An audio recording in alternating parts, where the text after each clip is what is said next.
Bienvenido de nuevo. De vuelta por demanda popular está Alex Cranor, analista de mercados, comentarista político y ex gestor de fondos de cobertura. Y por supuesto, también podemos añadir autor a esa lista. Gracias por volver al programa. Gracias por invitar a Glam, como siempre, un cordial saludo a todos, especialmente quienes canales así de demanda.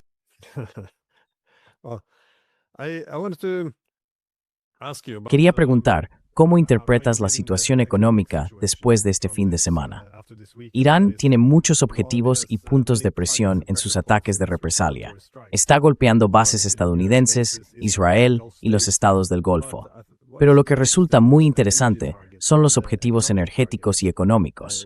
Solo esta mañana, Irán atacó la refinería de petróleo de Ras Tanura en Arabia Saudí, una de las más grandes del mundo, y los saudíes la han cerrado. ¿Cómo ayudamos en foro económico de Irán?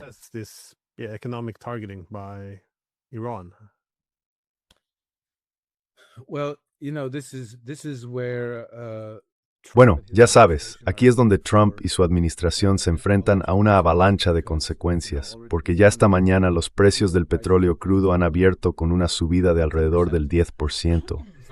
El cierre del viernes fue, creo, de unos $73.50, y ahora estamos cotizando muy cerca de los 80, quizá un poco por debajo. Incluso puedo comprobarlo en tiempo real, $79.46 por barril. Según mi lectura de los precios del petróleo, tengo unos algoritmos que siguen las tendencias, y ya han cambiado a una tendencia alcista.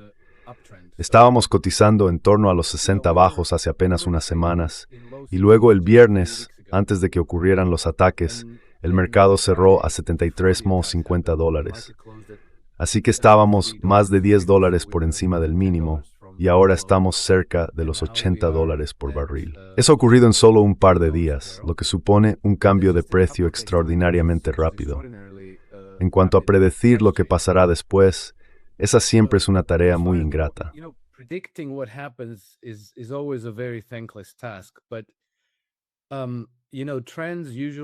Pero las tendencias, por lo general, cuando empiezan, no se revierten tan fácilmente. Y no podemos decir que esto sea una tendencia todavía. Pero creo que en este momento son los acontecimientos geopolíticos los que están ejerciendo la influencia decisiva en los mercados. Por lo que puedo ver, esta guerra no terminará pronto y podría ser muy perturbadora. 1 de cada 5 barriles de exportaciones de crudo pasa por el estrecho de Hormuz. Si los iraníes cierran el estrecho de Hormuz, y al parecer lo han hecho, y si lo mantienen cerrado, podríamos ver el precio del petróleo alcanzar cifras de 3 dígitos. ¿Dónde exactamente? Es imposible decirlo. Pero una predicción que he estado haciendo durante los últimos 10 años, y que se ha demostrado correcta una y otra vez, es una predicción muy general. Así que hay que tomarla con cautela.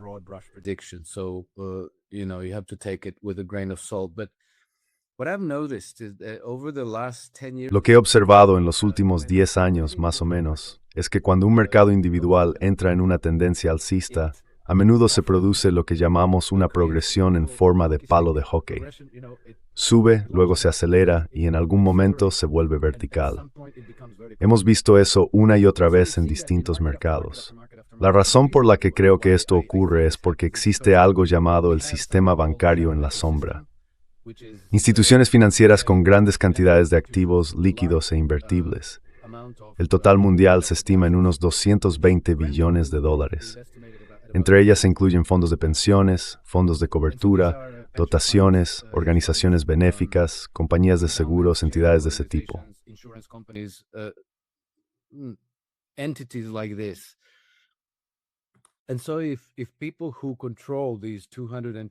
Así que si las personas que controlan esos $220 billones se despiertan un día y dicen, vaya, quizá deberíamos tener más exposición a los mercados energéticos, y empiezan a comprar futuros de crudo o fondos cotizados relacionados con el petróleo, y así sucesivamente, podrían desbordar el mercado. Por eso se produce esta progresión vertical. Los mercados más recientes en los que hemos visto esto fueron el del oro y la plata, porque en los 2 últimos años el oro se ha apreciado más de un 150% y la plata casi se ha cuadruplicado. De eso estoy hablando, y por eso no me siento cómodo haciendo una predicción, porque sea cual sea lo que diga, podría acabar siendo inferior a lo que realmente veremos.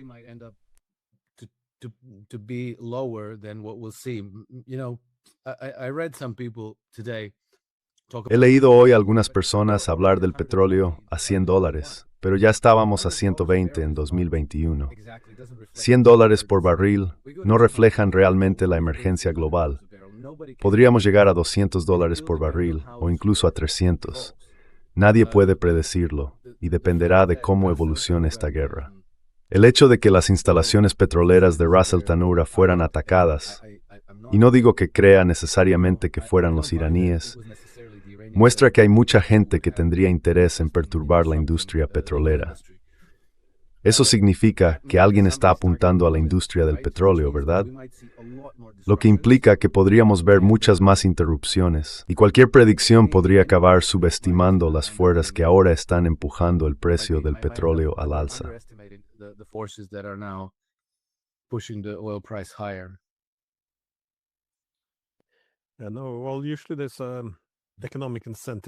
Bueno, normalmente hay incentivos económicos, tanto para iniciar como para terminar guerras.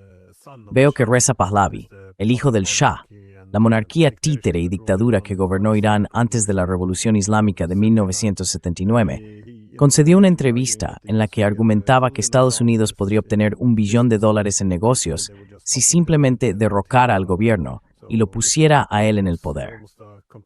Así que este discurso fue casi un copia y pega completo de Machado en Venezuela. Quizá también le den el Premio Nobel de la Paz. Pero ¿cuáles crees que son las repercusiones económicas más amplias? Porque, de nuevo, cerrar el estrecho de Hormuz es importante para el petróleo. Esa es la principal preocupación, obviamente. Pero en general, dado que vemos a Irán atacando también algunos puertos en el extranjero, esto podría tener un propósito militar. Dane, ¿ves algún otro problema con el cierre de las cadenas de suministro globales? ¿El aspecto económico es el mismo que el energético o crees que abarcará más?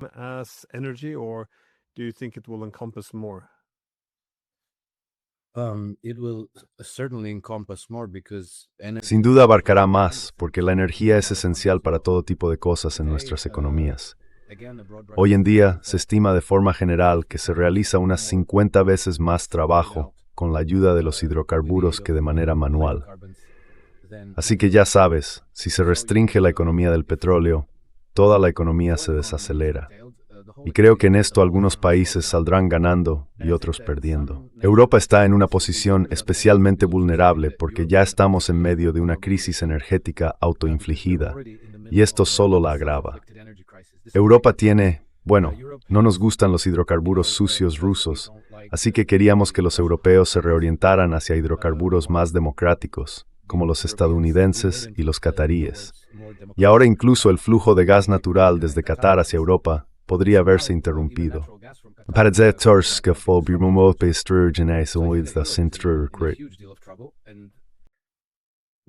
We've been destroying nuclear power plants. Hemos estado destruyendo nuestra relación con Rusia. Las potencias europeas también han antagonizado a Estados Unidos durante la administración Trump, lo cual ahora podría estar cambiando. Trump ha cometido un error absolutamente colosal al atacar a Irán. Y fíjate, 2 días después está flanqueado por el equipo de ensueño formado por Emmanuel Macron, Keir Starmer y Friedrich Merz, junto con Benjamin Netanyahu. Así que incluso la estrategia geopolítica de Trump, todo su enfoque, está ahora en peligro.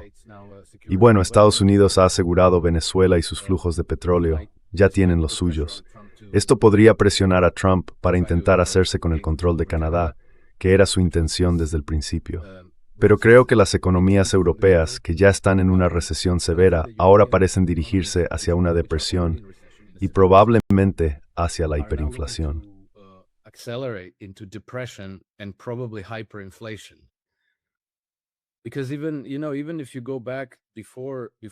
Porque incluso si retrocedes al periodo anterior al inicio de la guerra en Irán y observas los discursos de Ursula von der Leyen y Christine Lagarde, Ursula von der Leyen presentaba el rearme como una gran forma de reactivar las economías europeas y de traer prosperidad y empleo a los europeos. Al mismo tiempo, Christine Lagarde no sonaba nada confiada.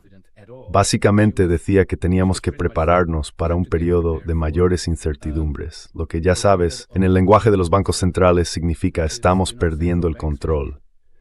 Y luego, 2 días después de ese discurso, anunció que se retiraría antes de tiempo. Creo que su mandato termina a finales de octubre o noviembre de 2027 y dimitirá un año antes. Y ese no es el único discurso de ese tipo que ha dado. Ya ha hecho varios en los que dice que las cosas van mal.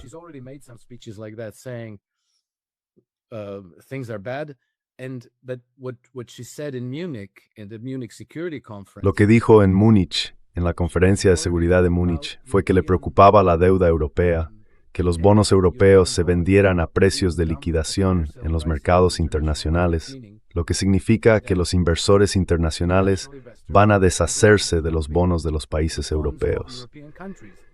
¿Qué te dice eso? Te dice que los tipos de interés van a dispararse. Así que creo que Europa se enfrenta a un futuro que será una combinación de la República de Weimar en Alemania el siglo pasado y el colapso de la Unión Soviética. Creo que ese será probablemente uno de los grandes acontecimientos que tenemos por delante. Por supuesto, estas cosas nunca ocurren de la noche a la mañana.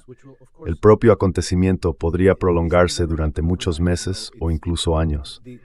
Y no sabemos cuál será el punto de desencadenamiento.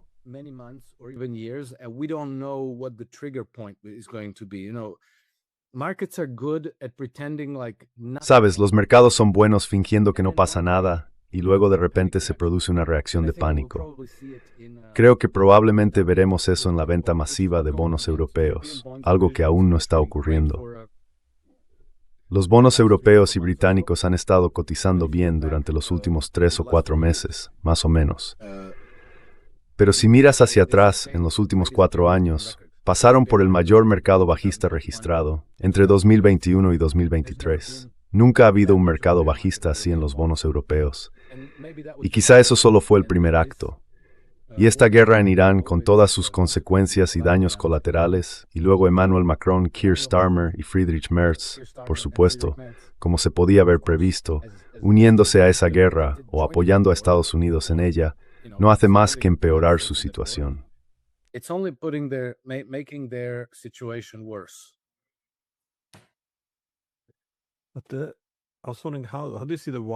Me preguntaba, ¿cómo ves el cambio más amplio en la geoeconomía global?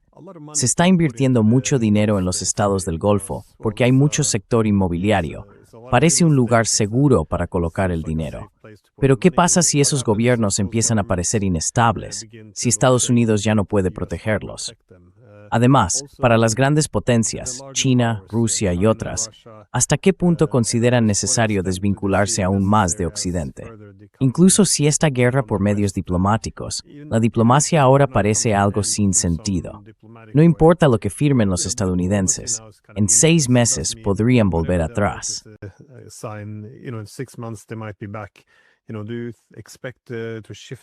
¿Prevés un cambio más profundo hacia bloques económicos en los que los países intenten reducir su vulnerabilidad?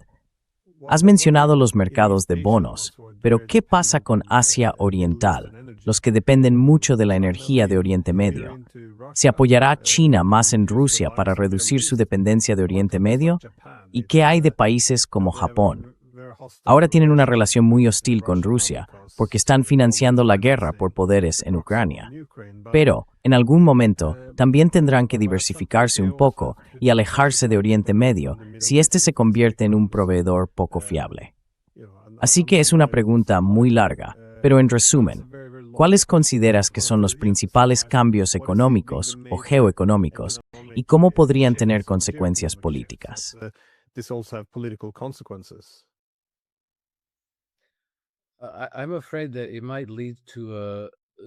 Me temo que esto podría llevar, ya sabes, en lugar de estimular la integración multipolar, a que veamos al mundo dividirse en 2 bloques. Y quizá la energía vaya a ser una de las cuestiones críticas. 2 bloques significa cuáles son las consecuencias de esta guerra con Irán. Podría ser que Estados Unidos se vea arrastrado de nuevo a sus alianzas tradicionales. Ya sabes, Donald Trump ha estado intentando liberarse de eso. Esta ha sido una posición abierta y explícita de su administración, que el orden global posterior a la Segunda Guerra Mundial está obsoleto y que Estados Unidos pretende abrazar la integración multipolar. Ahora bien, creo que Trump puede haber cometido un error fatal. Now I think Trump may have committed a fatal mistake. And now we see him flanked by Y ahora lo vemos flanqueado precisamente por los aliados del orden mundial posterior a la Segunda Guerra Mundial, Francia, Reino Unido y Alemania. Así que, si Estados Unidos vuelve a integrarse en este bloque y se distancia de Rusia, China, India y demás, acabaremos de nuevo con dos bloques y una nueva Guerra Fría. El bloque de los BRICS controla hoy la mayor parte de los suministros energéticos mundiales. Y no solo eso, sino que sus fuentes de energía son más diversas, porque siguen dependiendo del carbón, la energía nuclear, el petróleo y el gas. Tienen mucho de todo ello. La hegemonía occidental sobre Asia Occidental o el Oriente Medio se está desvaneciendo. No sé cómo predecir esto, pero quizá Occidente vuelva a la caza de ballenas y a extraer aceite de ballena, porque evidentemente la energía solar y eólica no funcionaron. obviously solar and wind didn't work out. Okay, the United States has nuclear technology, but American nuclear. De acuerdo, Estados Unidos tiene tecnología nuclear, pero la tecnología nuclear estadounidense es mucho más cara que la china. Ellos tienen ciertas innovaciones en desarrollo, pero están muy rezagados. Así que creo que podríamos ver al mundo retroceder hacia una especie de guerra fría de dos bloques. Y quizá, ya sabes, quizá esto vuelva a descongelarse. Tal vez no estemos ante 40 años de Guerra Fría, pero creo que el resultado final será que Oriente eclipsará a Occidente y Occidente quedará atrás. Tal como están las cosas, debéis considerar que en el derrumbo, Occidente debería haber como el imperio máximo Alexis Vernier y de Antoine total. Meaning we could be going into total collapse. Total collapse where Ya sabes, un colapso total, como cuando el Imperio Romano fue uno de los imperios más importantes y poderosos de la historia. En muchos aspectos era muy parecido al actual orden mundial basado en normas, pero nunca se reformó, simplemente siguió por el camino del colapso, hasta el punto de que las casas de piedra desaparecieron del registro arqueológico. Los suelos de tierra se convirtieron en la norma. Los mercados desaparecieron porque desapareció el dinero. Así que el mundo bajo el Imperio Romano de Occidente se transformó en comunidades autosuficientes que practicaban el trueque. Esa era la economía. Eso duró hasta que lograron saquear Constantinopla y apoderarse de su oro y su plata, lo que les dio un nuevo impulso crediticio. Y entonces llegó el Renacimiento y el resurgimiento del mundo occidental.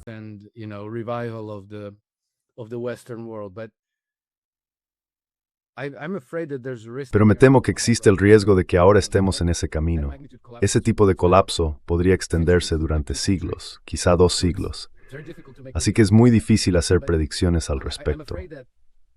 Me temo que el trágico error de Trump en Irán ha creado una especie de punto de gravedad, ya sabes, como un punto de gravedad en el espacio que podría curvar el espacio, dirigiendo la política exterior estadounidense, y luego esta regresa como un boomerang al viejo orden colonial.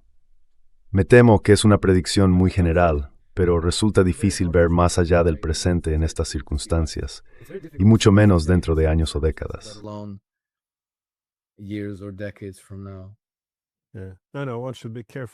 Sí, ya sé que hay que tener cuidado de no mirar demasiado en la bola de cristal, porque hay demasiadas variables desconocidas. Pero ya sabes, la producción de energía, como sabemos, suele considerarse el indicador clave del posible poder económico futuro, porque refleja la capacidad de un país para impulsar la actividad industrial. Esto también es cierto, por supuesto, en la era de la IA, cuando se necesita energía para hacer funcionar esos centros de datos y todo eso. Pero ya sabes, los europeos siempre se obsesionan con la seguridad energética, y yo estoy totalmente de acuerdo con eso. Creo que debería ser una prioridad absoluta. Eso significa no tener una dependencia excesiva de Rusia. Estoy de acuerdo con eso. No quieres depender demasiado de un solo actor. Pero la seguridad energética también significa no aislarse de ninguna de las fuentes.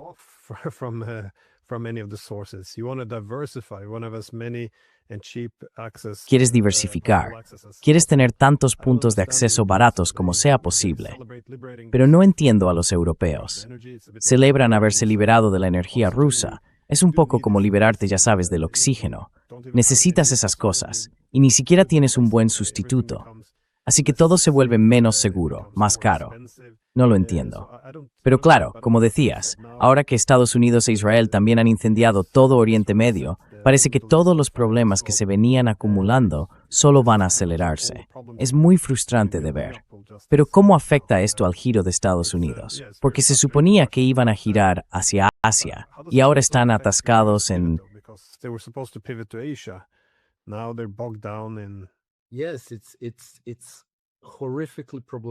Sí, ahora es horriblemente problemático, porque ya sabes, la imagen de esta guerra es tan fea como puede ser. De nuevo, tuvimos una situación en la que líderes iraníes fueron asesinados en medio de negociaciones. Según tengo entendido, se habían reunido para discutir las propuestas estadounidenses. Y tenemos información de funcionarios omaníes que dijeron que los iraníes estaban muy dispuestos, muy complacientes, prácticamente dándoles a los estadounidenses todo lo que querían, y luego los mataron. Y ya sabes, cuando esto ocurrió en Omán con el liderazgo de Hamas, no me incliné a creer que fuera algo deliberado o que fuera la política deliberada de la administración Trump.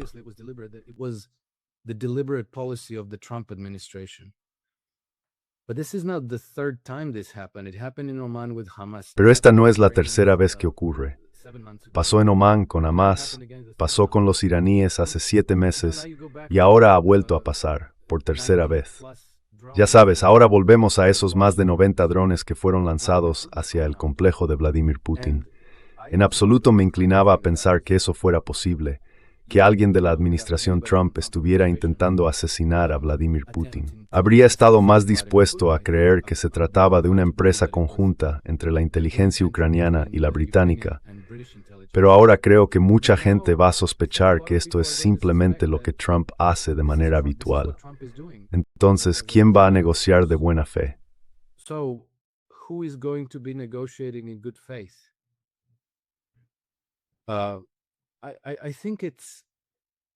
Creo que en términos de imagen, es tan malo como puede ser.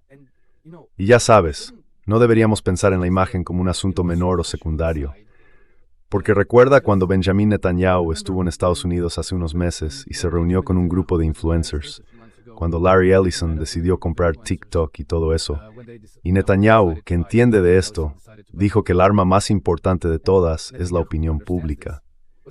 Por eso TikTok, para ellos en aquel momento, era el arma más importante de todas, más que las bombas, más que los aviones, máximo, porque opinión pública importa muchísimo.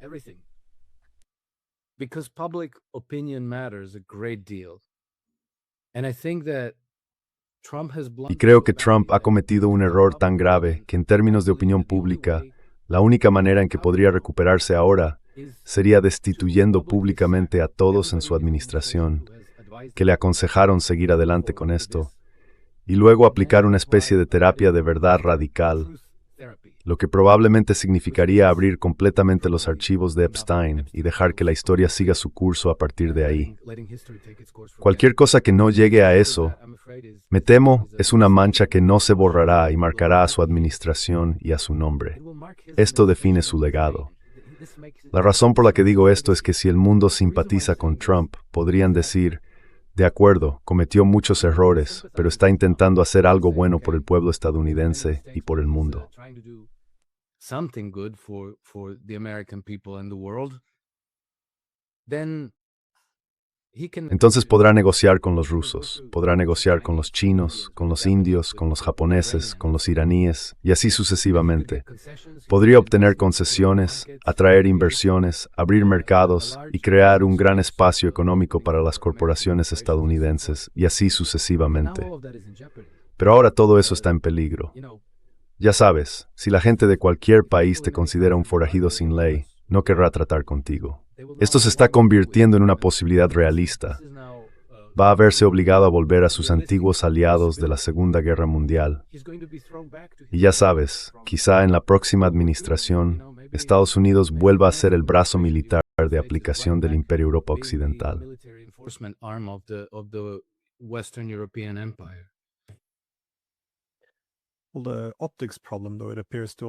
Bueno, el problema de la imagen, sin embargo, parece extenderse también a Europa.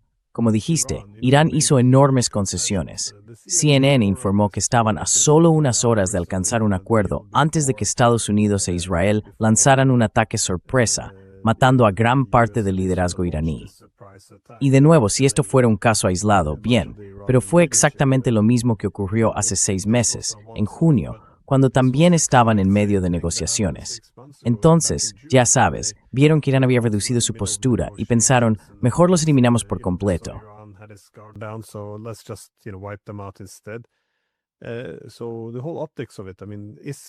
Así que toda la cuestión de la imagen, quiero decir, Irán siempre se presenta como ese actor irracional, ya sabes, los mulás, los ayatolás, que quieren armas nucleares. Ese es el relato exitoso que se ha construido. Pero ahora, este es el mismo Irán que había aceptado el JCPOA antes de que los estadounidenses se retiraran. Así que de repente, Irán parece muy razonable. Es extraño ver a Irán casi capaz de controlar el relato aquí, porque no son ellos quienes tienen el poder mediático. Pero mi punto era sobre la imagen. La UI tampoco da buena impresión ahora. Veo a Merz dando discursos en los que culpa a Irán por defenderse.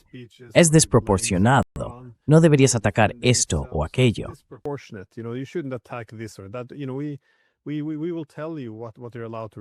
Te diremos contra qué se te permite tomar represalias. Desproporcionado. Si esta es una guerra por la existencia de Irán, es un comentario extraño de hacer. Además, von der Leyen ha salido ahora diciendo que lo que Irán necesita es una transición lejos de este gobierno, es decir, un cambio de régimen, y que abandone sus misiles balísticos. O sea, capitulación. Un poco como en la victoria, quieren que Rusia capitule. Ahora, cuando Irán parece estar triunfando, quieren que Irán capitule. Es una diplomacia muy extraña. No hay rama de olivo, nada. Incluso cuando está siendo derrotado, o al menos Irán te está dando una buena paliza, esto es lo que pones sobre la mesa. ¿Capitular?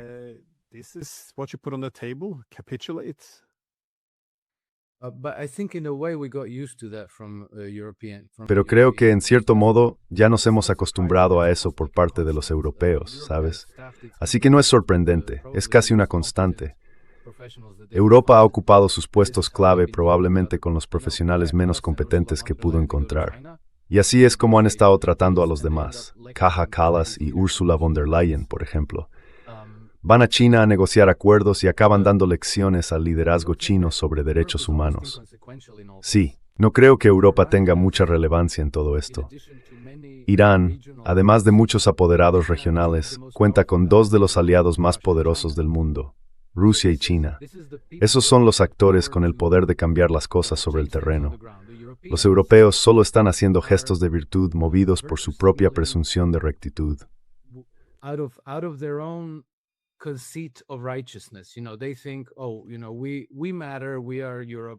Ellos piensan, importamos, somos Europa e Irán debería escucharnos.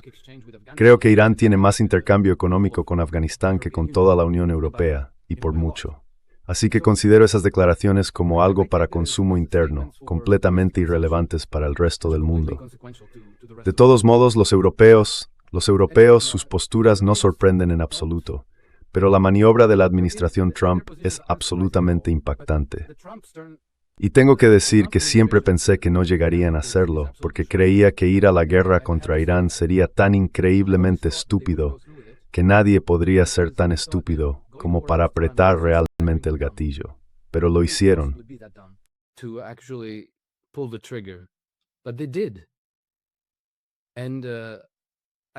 Creo que, supuestamente, Trump estaba convencido de que al golpear a Irán con grandes bombardeos, los iraníes se ablandarían y serían mucho más fáciles en la mesa de negociación, que aceptarían todas las condiciones, quizá incluso se produjera un cambio de régimen, y así sucesivamente. Pero ocurrió lo contrario. Fue una apuesta completamente imprudente. Ahora la guerra no va a durar 2 o 3 días. Probablemente se prolongue durante bastante tiempo.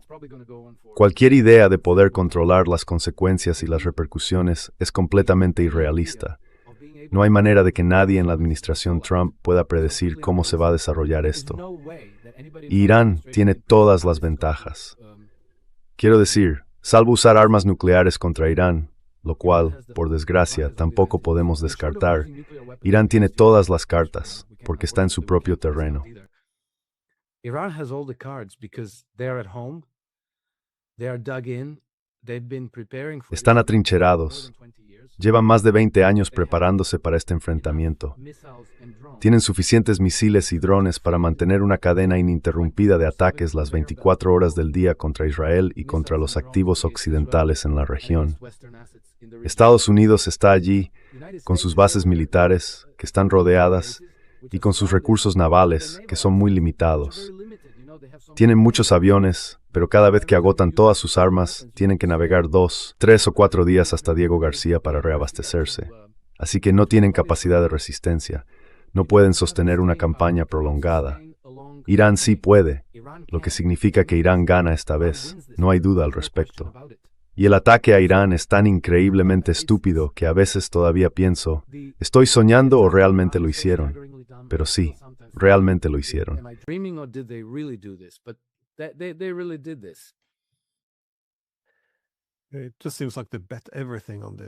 Parece que lo han apostado todo a esto. Quiero decir, para Estados Unidos, la relación entre Estados e Israel se verá moldeada por ello. La relación entre Estados Unidos y los estados del Golfo, que ya no están bajo protección, sino que están siendo duramente golpeados por ser estados de primera línea, también cambiará. Así que la credibilidad de Estados Unidos como ese Estado todopoderoso, el que cada presidente estadounidense afirma que puede derribar a cualquiera, es la razón por la que los países se alían con ellos.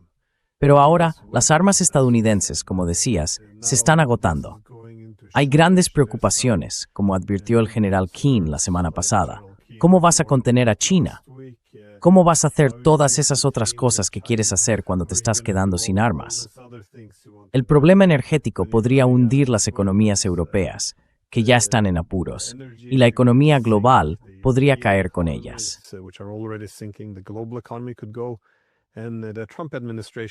Y la propia administración Trump, quiero decir, podría ser sometido a un juicio político por esto.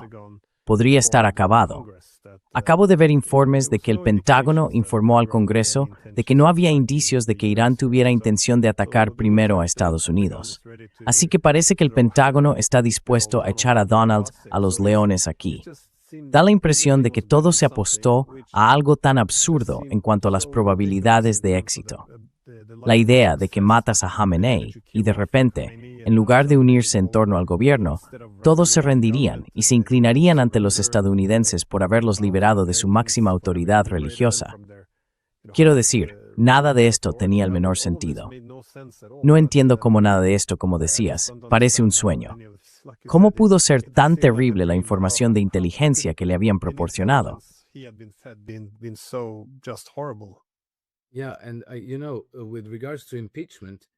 Sí, y ya sabes, con respecto al juicio político, esta vez casi con toda seguridad tendrá éxito, porque antes, ya sabes, no tenían nada. Siempre iba a ser algo muy difícil si podrían destituirlo y qué pasaría después. Ahora creo que lo tienen hecho, porque Trump realmente rompió con todos los protocolos, con la Constitución, con los usos y costumbres, y está completamente y totalmente equivocado. Así que, por supuesto, las tropas probablemente estén indignadas porque ven esto como morir por Israel y por la clase Epstein.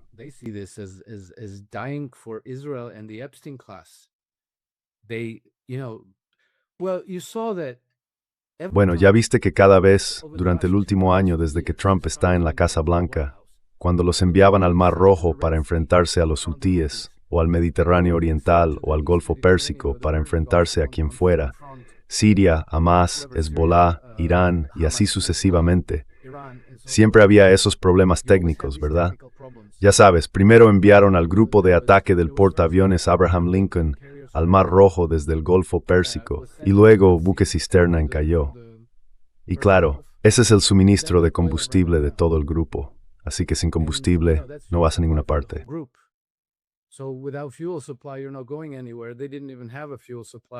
a fuel vessel in reserve. Ni siquiera tenían un buque de combustible de reserva. Luego otro portaaviones fue enviado desde Malta hacia Egipto, hacia el Mediterráneo Oriental, nuevamente en apoyo de Israel. Tal vez también lo enviaban para enfrentarse a los hutíes. Y entonces chocaron con un buque comercial frente a la costa de Egipto. Ahora tenemos al Gerald Ford, que básicamente se está hundiendo en su propio excremento porque las tropas han estado atascando los retretes con calcetines y camisetas. Cuando estás en el ejército, realmente no puedes amotinarte. No puedes desobedecer órdenes, porque podrías ser sometido a un consejo de guerra, recibir una baja deshonrosa y así sucesivamente. Get a dishonorable discharge and so forth. But you can always sabotage the equipment. Pero siempre puedes sabotear el equipo o cometer errores que te pongan en desventaja y quizá impidan el despliegue. Y cuando esto ocurre una y otra vez te das cuenta de que las tropas no están en absoluto comprometidas con esta lucha. No quieren hacerlo. Así que, por supuesto, va a haber una reacción dentro del Pentágono para frenar al comandante en jefe. Quiero decir, es una apuesta completamente incomprensible, porque era una apuesta. ¿Sabes? Lo peor es que realmente lo era. De acuerdo, y si tenemos suerte, el régimen retrocede, la gente toma el control y somos recibidos con flores y desfiles. We're welcome with flowers and parades, and everyone lives happily ever after. Y todos viven felices para siempre. Para empezar, para creer siquiera eso, hay que estar completamente desinformado sobre lo que realmente hay ahí fuera. Y en segundo lugar, esto no es una especulación inmobiliaria. Como ya sabes, si fracasamos, perdemos en el negocio. Esto es historia.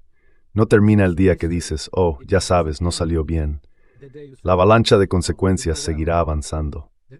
Y lo más asombroso para mí es que no puedo entender, por nada del mundo, cuál era su beneficio, porque el perjuicio estaba clarísimo.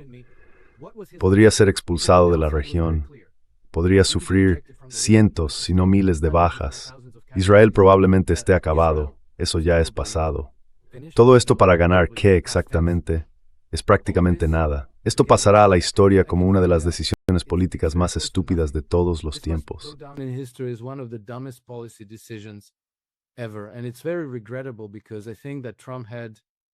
Y es muy lamentable porque creo que Trump tenía una gran oportunidad, tenía un mandato popular muy sólido y creo que empezó a avanzar en la dirección correcta en muchos temas importantes. ¿Cómo se dejó seducir por este disparate? Tengo que decir que me resulta muy lamentable, porque si toda la maquinaria de Trump se derrumba, Estados Unidos podría encontrarse de nuevo en el campo donde, ya sabes, la OMS volverá para quedarse, la USAID será resucitada, la ideología LGBT volverá a ganar fuerza, los niños serán transicionados al género que elijan o que se les elija, y todas esas cosas que esperaba que hubiéramos superado volverán con fuerza. Así que, en realidad, todo esto resulta desgarrador. Pero, de nuevo, al final dependerá del pueblo estadounidense, que no votó por esto. Votaron exactamente por lo contrario.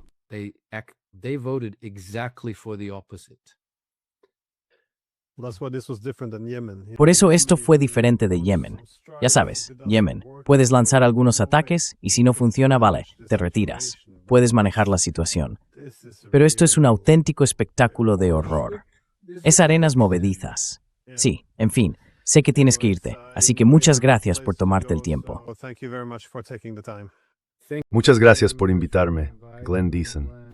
Hasta la próxima. Gracias.